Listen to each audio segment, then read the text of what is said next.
The small town of Springfield, Missouri, awoke in a state of shock. The soft morning light covered the house of Dee Dee and Gypsy Rose Blanchard, where the tragedy occurred.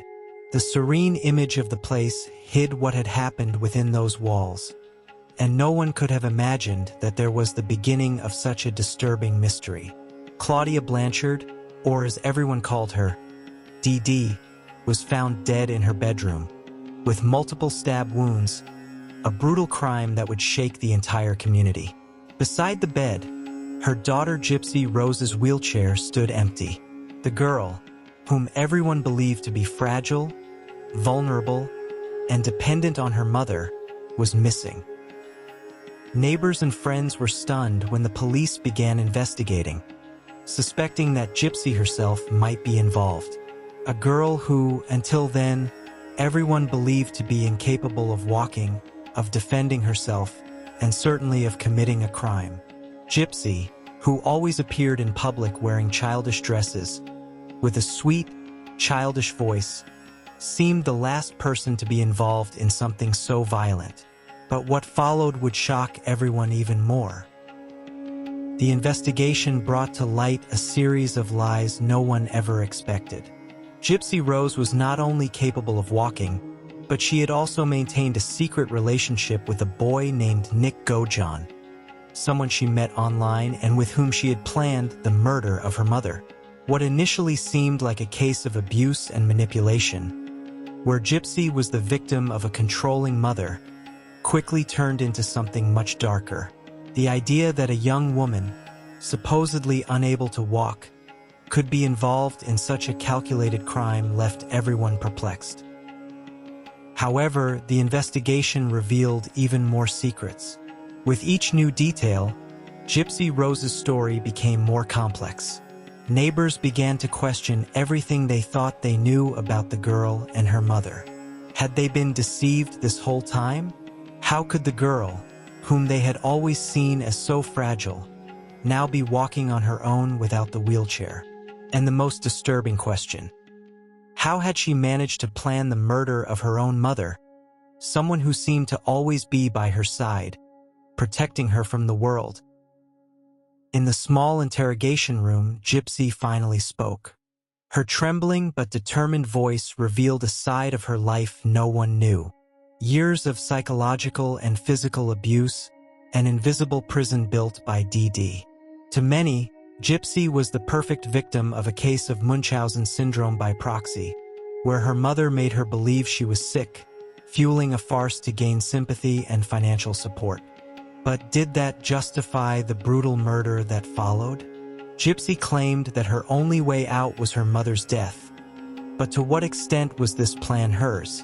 And to what extent was it orchestrated by Nick? While the town of Springfield tried to understand how all of this had happened, terror and suspense grew. Dee Dee and Gypsy's house, now empty, seemed to gain an aura of mystery. The walls, once covered with photos showing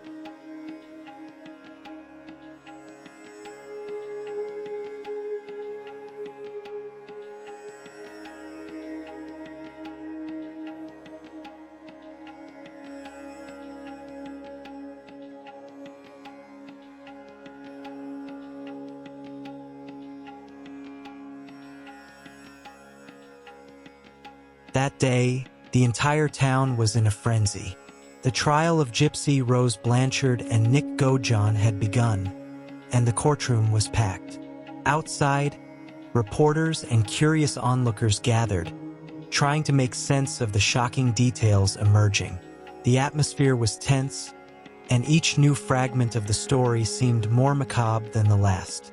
The figure of Gypsy, entering the courtroom without her wheelchair, was still difficult to process. That girl, once seen as a fragile victim, now carried a new identity, a sort of human enigma. The first days of the trial were filled with impactful testimonies. Friends and family of Dee Dee took the stand, many of them still in disbelief at what they were seeing. She was always so careful with Gypsy, a neighbor testified. Dee Dee did everything for her daughter, took her to doctors, controlled her medications. I never imagined something like this could happen. But as the testimonies progressed, more contradictions arose. The family doctor, who had treated Gypsy for years, made a shocking revelation. I always suspected that Gypsy's illnesses were exaggerated or fabricated. I ran multiple tests and never found a reason for her to be in a wheelchair. This was the first of many bombshell revelations that left the courtroom in stunned silence. Gypsy, who had yet to speak, kept her head down, her hands trembling on the table. It was as if each word spoken by the witnesses slowly dismantled the theater in which she and her mother had lived for so many years. Dee, who in life had the image of a devoted and caring mother, was now beginning to be seen in a different light. The absolute control she exerted over Gypsy's life began to be revealed in disturbing detail. When the prosecution presented evidence of psychological abuse, the courtroom went still. Diaries, conversations, and even secret recordings painted a grim picture of the relationship between mother and daughter. Dee had forced Gypsy to live in an absolute lie. Since she was a child, Gypsy had known no other world but the wheelchair and the endless medical appointments. The manipulation ran deep. Dee told her daughter that the world was too dangerous, that she wouldn't survive without her mother, that her life depended on every medication, every doctor visit, every therapy session. But what shocked everyone the most was the revelation that Gypsy had been fully aware of her ability to walk. For years, she had pretended to be paraplegic to maintain the illusion her mother had created. The courtroom murmured in disbelief. How could someone live a lie for so long without ever trying to escape? This was the question on everyone's mind. And then the prosecution delivered its most devastating argument. The idea that perhaps Dee's murder was not just the desperate act of an oppressed daughter, but a carefully planned act of liberation with chilling coldness. Nick John, Gypsy's boyfriend, was the key piece of this puzzle. They had met on a dating site, a place where both found, in some way, refuge. Nick, a man with a history of mental instability, quickly became intensely and obsessively involved with Gypsy. They exchanged messages for months, building fantasies about a life together, far from Dee's suffocating control. But when their conversations took a dark turn, discussing ways to kill Dee, the relationship reached a point of no return. What surprised everyone was the coldness with which Gypsy participated in the plan. The messages exchanged between her and Nick were disturbing. Gypsy not only agreed to the murder, but also contributed suggestions and details. "Wait until she's asleep," one message read. "I'll leave the door unlocked. Bring the gloves and knife." Each phrase revealed a side of Gypsy that no one knew, a young woman willing to do anything to escape her mother's control, even if it meant her death. In the courtroom, the tension grew with each passing day. The public, once divided,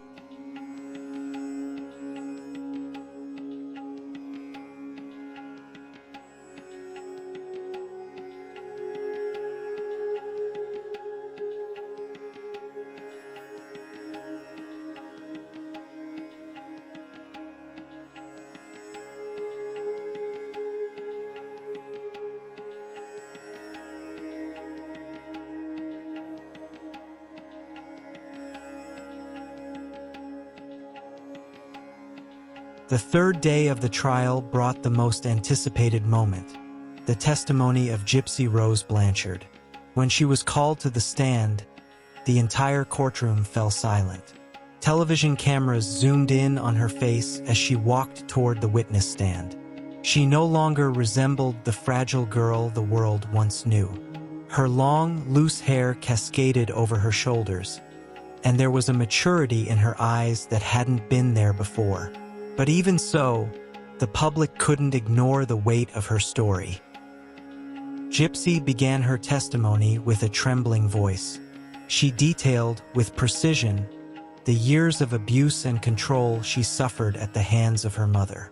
Dee Dee not only forced Gypsy to pretend she was sick, but also kept her isolated from the outside world. I had no friends.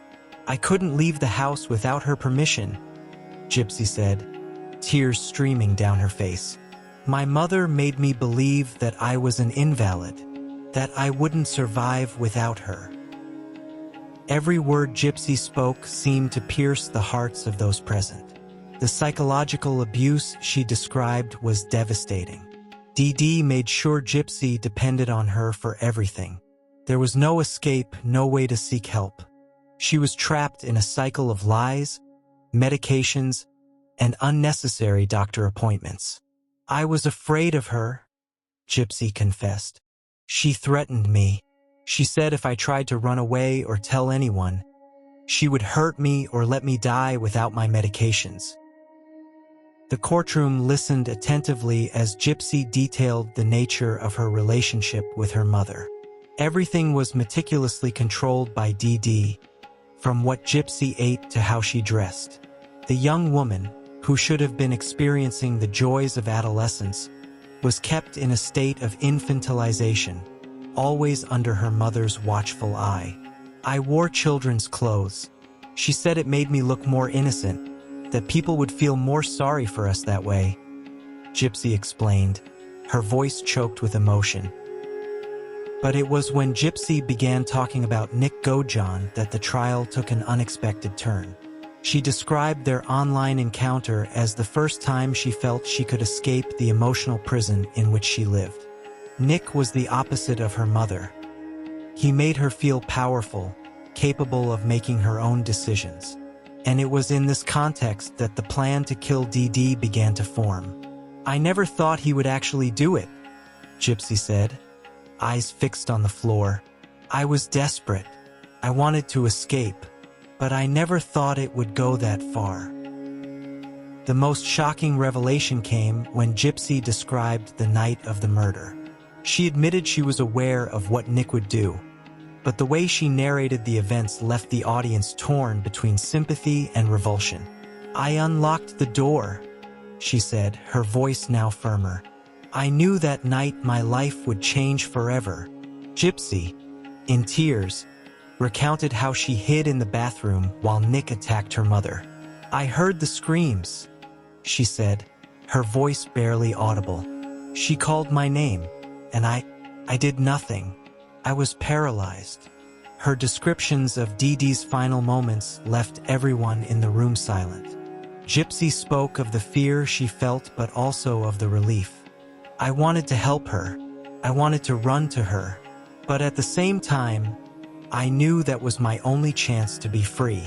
The entire courtroom seemed to hold its breath as Gypsy recounted the deadly silence that followed her mother's screams. When the prosecutor asked about what happened next, Gypsy closed her eyes as if reliving those moments. We left the house. We took a taxi to the motel. And after, it was as if none of it had happened. I felt relieved. The courtroom was shocked by the coldness with which she recounted the events after the crime, especially the fact that, after the murder, Gypsy and Nick had sex in the room next to Dee Dee's body. Gypsy Rose's testimony left everyone astonished. She was not the defenseless victim everyone had imagined, but she also didn't seem like a cold, calculating killer. The line between victim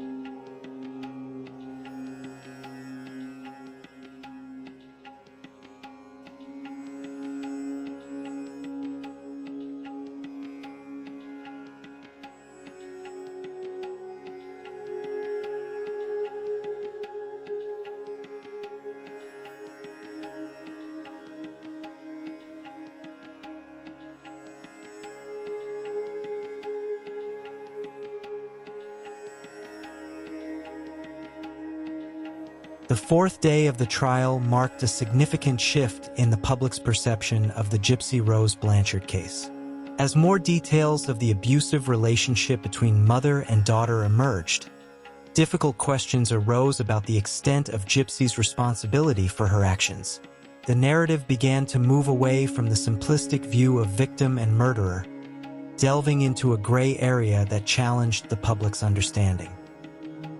That morning, the defense brought in a forensic psychology expert to testify, aiming to explain the profound effects that Munchausen syndrome by proxy could have on a victim.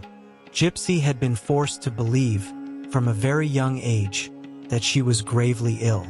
Every hospital visit, every unnecessary medical test, every prescription, DD constructed a reality that Gypsy could not question. The level of psychological control DD exercised over Gypsy is hard to measure, the expert explained.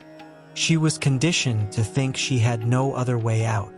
Fear and emotional dependence were DD's most powerful weapons. The concept of Munchausen by proxy began to take center stage in the trial, not just as a possible explanation for Gypsy's behavior, but as a lens through which the entire case should be understood. The prosecution, however, sought to downplay this line of defense, arguing that regardless of any abuse, the fact remained: Gypsy had coldly and deliberately planned her mother's murder. Prosecutors called Nick Gojan to testify. He, Gypsy's accomplice in the crime, was a central figure in this disturbing plot.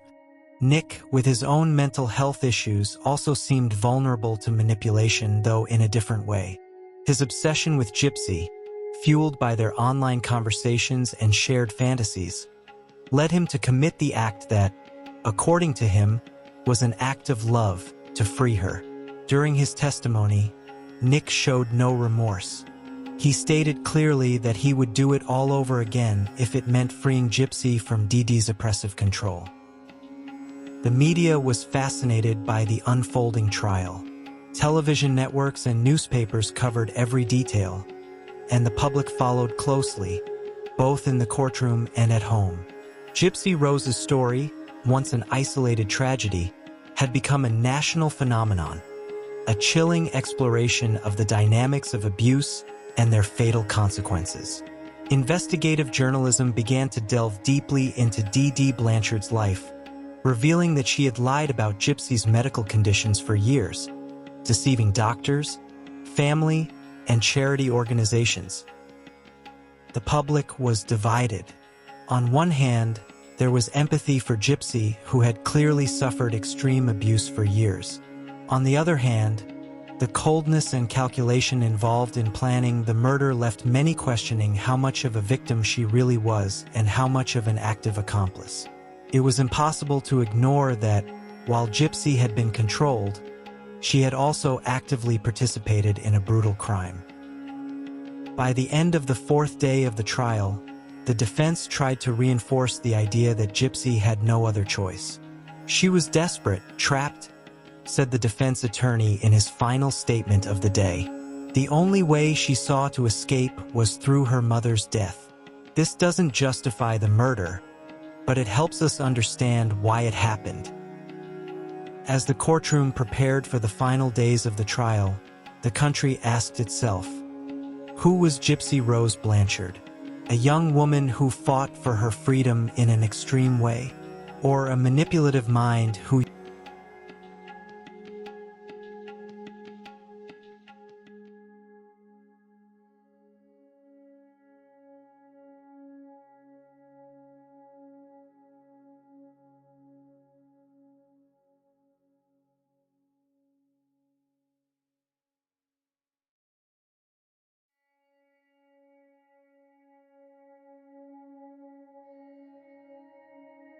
The fifth day of the trial was perhaps the most revealing yet.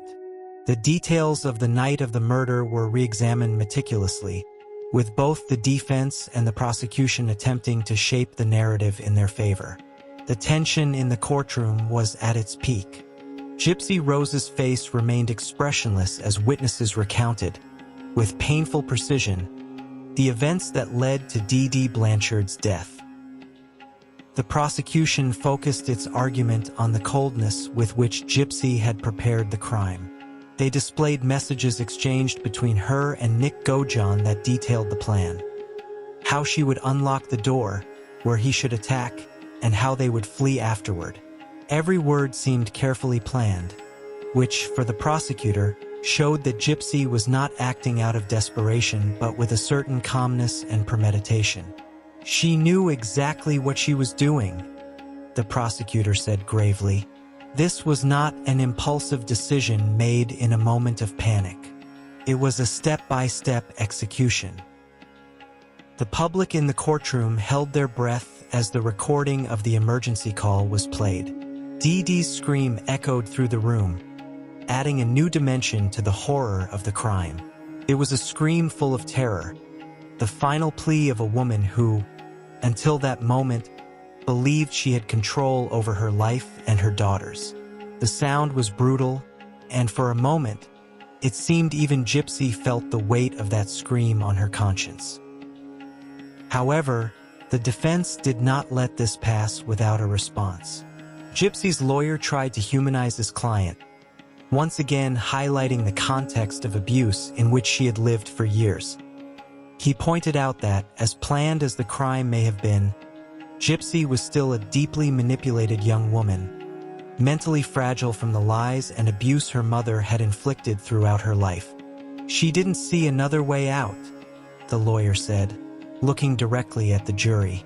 She believed her only escape was her mother's death. It was at this moment that the defense presented the most important piece of their argument, the testimony of a psychiatrist who had evaluated Gypsy Rose. He explained how Dee Dee's psychological abuse had left deep scars on Gypsy's psyche, to the point where she believed the only way to escape was through her mother's death. She was emotionally imprisoned, the expert said gravely. To Gypsy, Dee Dee's death wasn't just a way to escape physically, but to free herself from an endless cycle of control and abuse. She couldn't see any other solution. The testimony stunned the courtroom. The public, who had once been inclined to see Gypsy as an active accomplice, began to reconsider their stance. There was no doubt that Dee Dee had inflicted years of suffering on her daughter, but to what extent did that justify such a brutal murder? The psychiatrist made it clear that, in his opinion, Gypsy had acted under severe mental coercion, unable to see alternatives that, to anyone else, would have seemed obvious. As the arguments of the defense and prosecution unfolded, the focus of the case shifted away from the violence itself and toward the morality involved. The jury now faced a complex question. Gypsy was guilty of her mother's murder, but to what extent were her actions influenced by the constant abuse she had endured? Was she a calculating murderer or a desperate young woman, mentally unstable and acting under extreme pressure? By the end of the day, the courtroom was divided. Some felt sympathy for Gypsy, recognizing the horror of her situation and believing that, on some level, she had been forced to act so drastically. Others, however, could not ignore the meticulous planning and coldness with which the crime was carried out. The line between victim and aggressor remained blurry, and Gypsy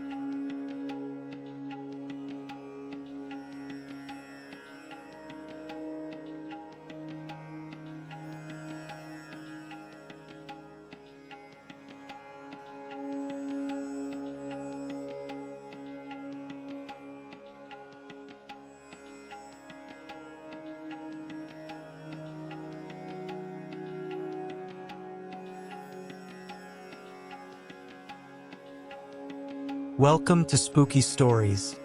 I'm Milo, your guide through the chilling and the unknown. Here, we dive into terrifying tales that will keep you on the edge of your seat. Join our community of thrill seekers, and let's explore the darkness together. If you're curious about how I keep my concentration, efficiency, performance, and mental health at their peak every day, I'm going to share with you 2 resources that I use daily in my video creation routine. First, breathing for sleep. This method is essential for my deep, restful nights, ensuring I wake up refreshed and ready to create high-quality content. And the best part? It's super easy to incorporate into your routine. And then there's the 7 seconds at-home ritual. This ritual is backed by 4 neuroscience studies and helps to supercharge my brain power, keeping my focus sharp throughout the entire day.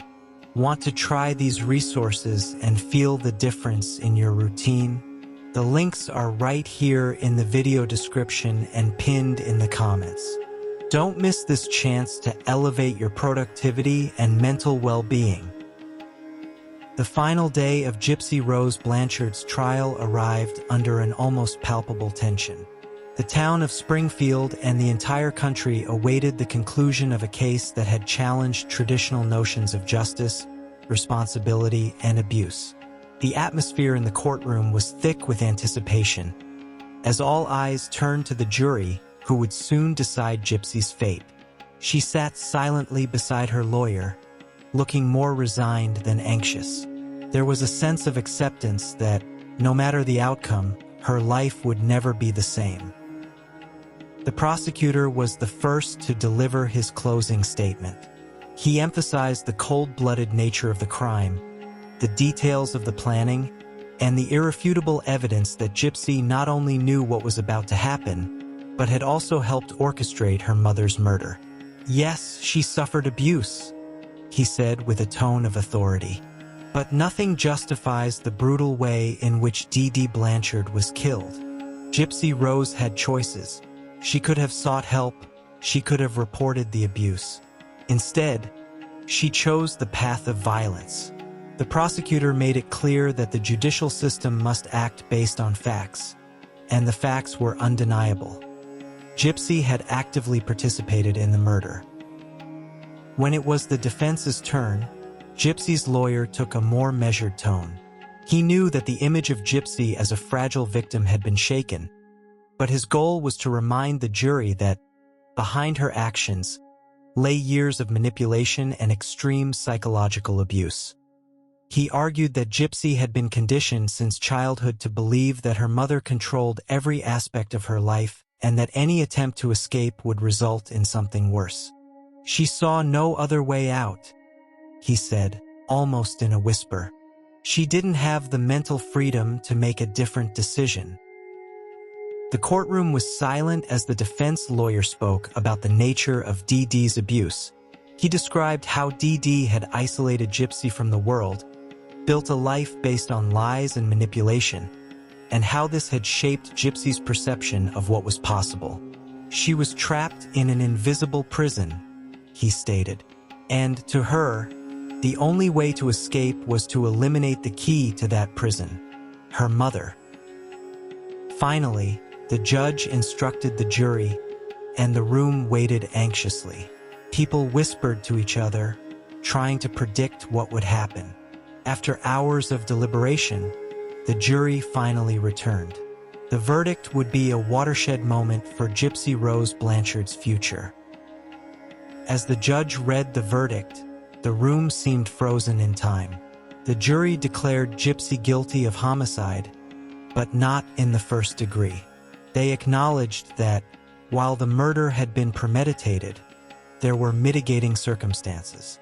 The abuse that Gypsy had endured at the hands of her mother had significantly influenced her actions, and the jury, clearly divided, opted for a more lenient sentence. Gypsy was sentenced to 10 years in prison. The relief and sadness were visible on Gypsy's face as she received her sentence. In some ways, it signified that justice had recognized her unique situation, though the price she had to pay was still steep. For many, the sentence reflected the complexity of the case. Gypsy was both a victim and an aggressor, a young woman pushed to the limit by a life of abuse. Nick Gojon, on the other hand, was not as fortunate. He was convicted of first-degree murder and sentenced to life in prison without the possibility of parole. His active participation and his lack of remorse ensured that he would pay the maximum price for the crime.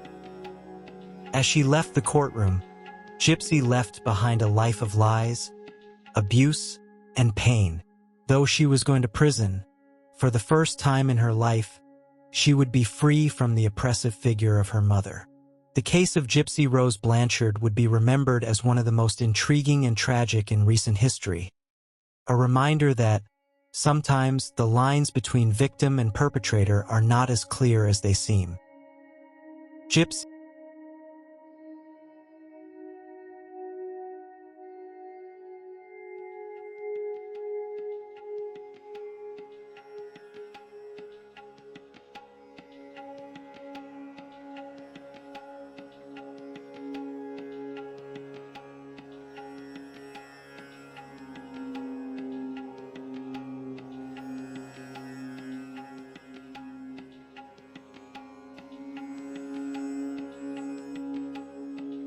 Now that you've uncovered the dark truth behind the story, it's time to reflect. How many situations like this are happening around you without your knowledge? Are you paying attention to the signs? Would you have made a different choice? This is your moment to act, to apply what you've learned, and to make a difference in your life and in the lives of those around you. What will you do with this knowledge? Share your thoughts in the comments below. I want to hear from you. And before you go, click on the video that's on the screen to dive even deeper into this world of mystery. Don't forget to subscribe to Spooky Stories and turn on notifications so you can keep learning with each new tale. Who knows, the next warning sign you spot might just save a life.